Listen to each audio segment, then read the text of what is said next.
Students, hello teacher, P4P जैसा कि आप लोग जानते हैं कि आज हम लोग किसी भी चैप्टर को डिस्कस नहीं करेंगे।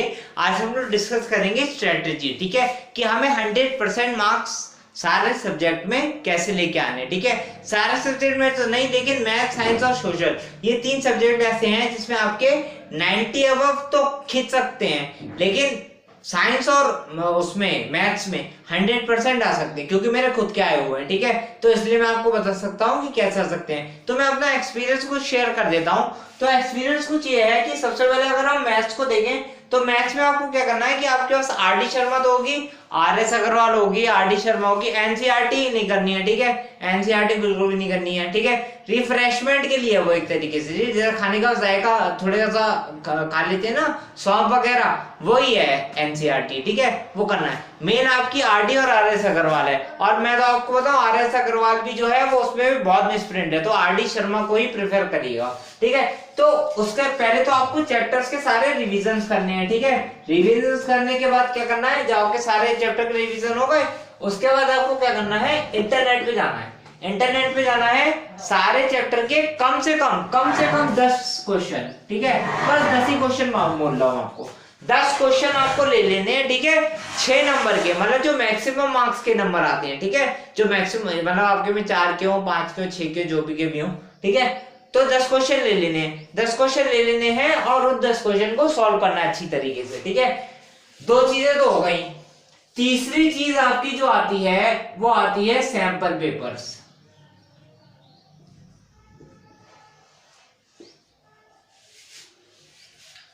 तीसरी चीज जो आती है वो आपकी सैंपल पेपर। सैंपल पेपर्स भी आपको कम से कम 15 सैंपल पेपर्स आपको करने ही करने हैं। ठीक है, तो मैथ्स में आपके सबसे पहले तो ये रिवीजन भी किससे आपको करना है, आर डी शर्मा से।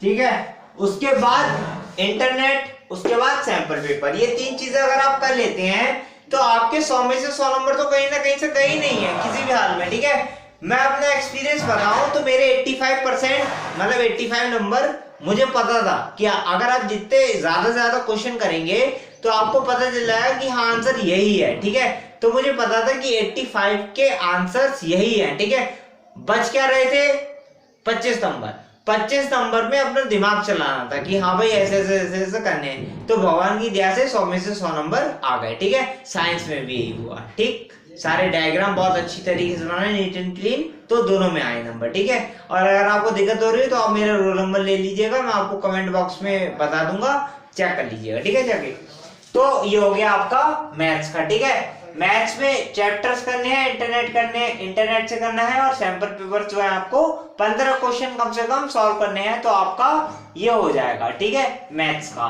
ठीक है, अब आ जाते हैं साइंस पे।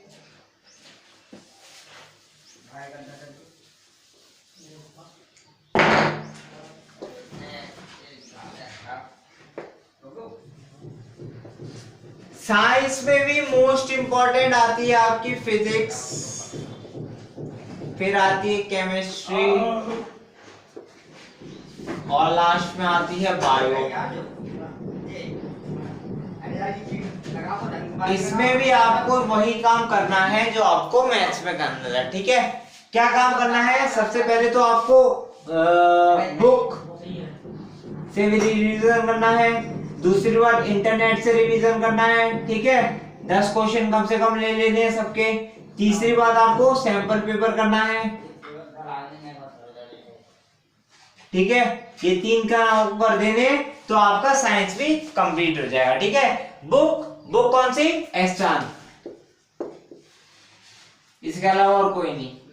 ठीक है, और सैंपल पेपर आप चाहे 100% सक्सेस के लिए, चाहे एवरग्रीन के लिए, वो आपकी मर्जी है। ठीक है, वो आप किसी के भी ले सकते हैं। तो फिजिक्स, केमिस्ट्री, बायोलॉजी में, और बायोलॉजी में मोस्ट इंपॉर्टेंट राइटिंग पोर्शन नहीं है, मोस्ट इंपॉर्टेंट जो है वो है डायग्राम।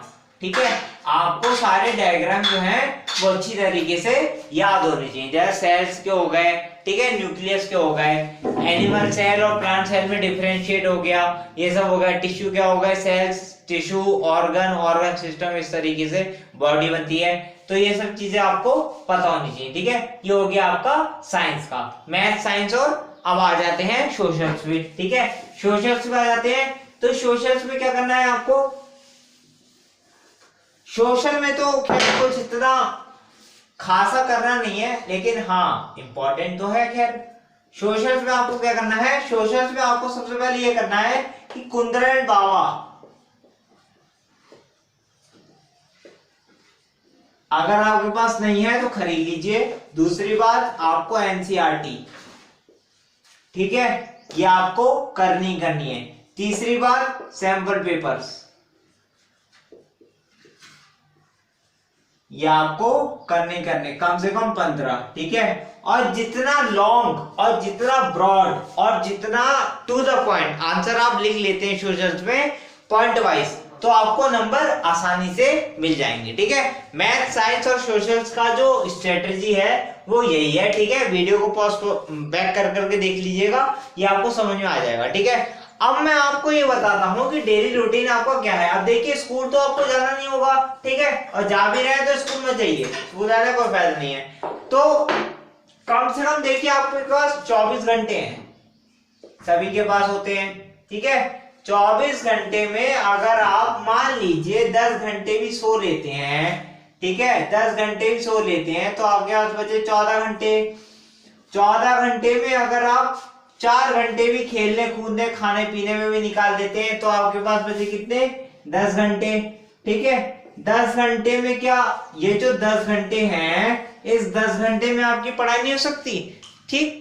तो 10 घंटे में पढ़ाई कैसे करनी है। 10 घंटे पढ़ाई ये नहीं कि बैठ गए और उठे ही नहीं 10 घंटे तक, ऐसा नहीं है। पहले आप 2 घंटे पढ़िए, ठीक है, फिर आप 1 घंटे पढ़िए, फिर थोड़ा सा ब्रेक लीजिए, म्यूजिक सुनिए, गाना सुनिए, कुछ भी सुनिए, फिर 2 घंटे पढ़िए, फिर 2 घंटे पढ़िए, फिर चाहे 1 घंटे पढ़िए, ऐसे कर करके 2 3 4 5 6 7 8 9 10, ठीक है। ऐसे करके आप 10 घंटे पढ़ लीजिए। अब या तो आप बैटमैन बन जाइए, वो सॉरी डे में पढ़िए, ठीक है, या आप बैटमैन बन जाइए नाइट में पढ़िए, जो भी आपकी इच्छा हो उस हिसाब से आप पढ़ सकते हैं, ठीक है। डे में पढ़िए या नाइट में पढ़िए। अब दूसरी बात ये आती है कि 24 घंटे हैं, 24 टॉपर के पास भी 24 घंटे होंगे, आपके पास भी 24 घंटे होंगे। अब ये देखना है कि टॉपर्स कैसे करने हैं। एक कहावत है ना कि you can't climb the ladder of success with hands in your pocket, मतलब जेब में हाथ डाल के आप सफलता की सीढ़ी कैसे चढ़ सकते हो, ठीक है। तो हाथ तो खोलना पड़ेगा ना, हाथ तो खोलना पड़ेगा। इसका मतलब ये है कि आपको मेहनत तो करनी पड़ेगी किसी भी हाल में, तो ये आपको मेहनत करनी ही करनी है, ठीक है। अब टाइम तो कम बचा है, तो आप ज्यादा से ज्यादा मेहनत करें तो बहुत अच्छी बात है, ठीक है। अब दूसरी बात ये आती है कि शेड्यूल हो गया, सब कुछ हो गया, आप सैंपल पेपर भी हो गए, ठीक है, और आपके 24 घंटे का मैंने आपको शेड्यूल, 10 घंटे तो आपको पढ़ना ही पढ़ना है, ठीक है। 10 घंटे किसी भी हाल में आपको पढ़ना ही पढ़ना है। अब आप क्या करिए, देखिए जैसे कि आपने चैप्टर उठाया, ठीक है, चैप्टर उठाया तो चैप्टर में क्या हुआ कि मान लीजिए कि कुछ क्वेश्चन ऐसे हैं जो आपको नहीं आ रहे हैं, ठीक है, नहीं आए किसी भी तरीके से, तो एक पेज लीजिए, ठीक है, एक पेज लीजिए, उसमें आप क्वेश्चन नंबर डालते जाइए, जैसे question 1, question 2, question 3, question 4, question 5, 6, 7, 8, जितने भी बनने हैं, ठीक है। और ये काम होगा रात को सोने से पहले, ठीक है। सुबह उठ के सबसे पहले आपको यही क्वेश्चन को रिवाइज करना है, ठीक है, यही क्वेश्चन को देखना है और इन्हीं क्वेश्चन को याद करना है, ठीक है। फिर रात में सोने से पहले इन क्वेश्चन को फिर से आपको लिख के देखना है कि कैसे ये क्वेश्चन हुए, ठीक है। तो ये क्वेश्चन भी कंप्लीट हो गए।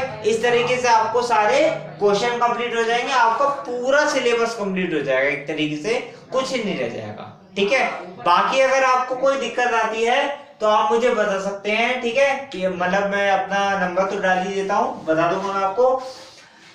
नोट्स वगैरह बने हुए हैं, अगर आपको नोट्स वगैरह चाहिए तो आप मुझे व्हाट्सएप कर सकते हैं कि सर नोट्स भेज दीजिए, फ्री ऑफ कॉस्ट है, ठीक है। नोट्स में आपको भेज दूंगा, आप चाहे उससे पढ़ लीजिए, चाहे आप अपनी जगह से पढ़ लीजिए, ठीक है। ये स्ट्रेटेजी है, इस तरीके से आपके 100% मार्क्स आ ही जाएंगे किसी भी हाल में, भगवान की जैसे, ठीक है।